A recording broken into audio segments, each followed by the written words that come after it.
ever-changing moods, in a world that's full of make-believe and changing attitudes.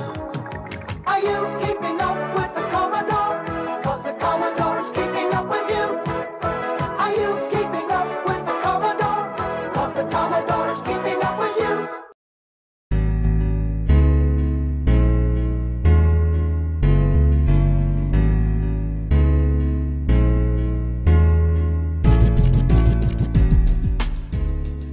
Hello Epic Gamers, today I will be building a Commodore 64C sleeper PC. We have a small compact enclosure to work with, so we'll be limited to small PC parts and low TDP components. We'll save space by using a single slot GPU, a TX motherboard that has a M.2 or NVMe port, a 300 watt single board Pico PSU. Alright gamers, let's start the prepping process of modifying the Commodore case. Here are the tools I use to do so. First, start by using pliers to remove the original standoffs, since they will be in the way of the new parts. Next, use a Dremel or handsaw to cut away the rear port opening to accommodate the new motherboard I/O, making sure we preserve the two round ports for the power and reset button. After some filing down for a more precise finish, finally re-modding this chassis by using a drill to make holes for the new standoffs where the motherboard, Pico powered board, graphics card adapter board and fans will go. With prepping finished, we will move into the assembly portion of the build.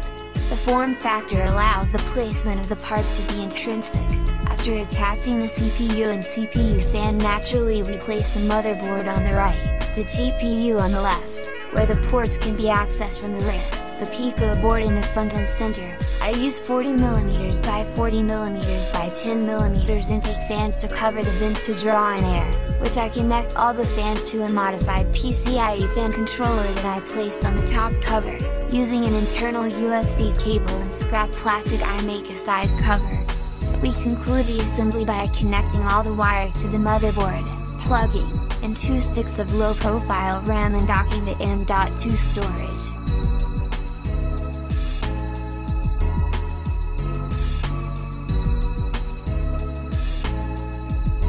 At the cost of acoustics, I added two 75mm by 15mm fans to provide the GPU more cooling, and on the top cover I further added 40mm outtake fans alongside a slim DVD drive. Okay gamers, let's close her up and let's turn it up for the aesthetic reel.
Alright gamers, now time for some highlight clips. While this isn't a gaming beast, it did run all games on low settings at a nearly constant 60 FPS, but the fans were very audible. But despite that, it was totally worth it to game on a unique retro PC. I came here to chew bubblegum and kill zombies, and I'm all out of bubblegum. Zombies are still hungry for gum. How about some Bazooka Joe?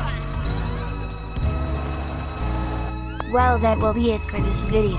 As always, like and subscribe for more upcoming content, and maybe I won't post every other year. So until next time, see you space gamers.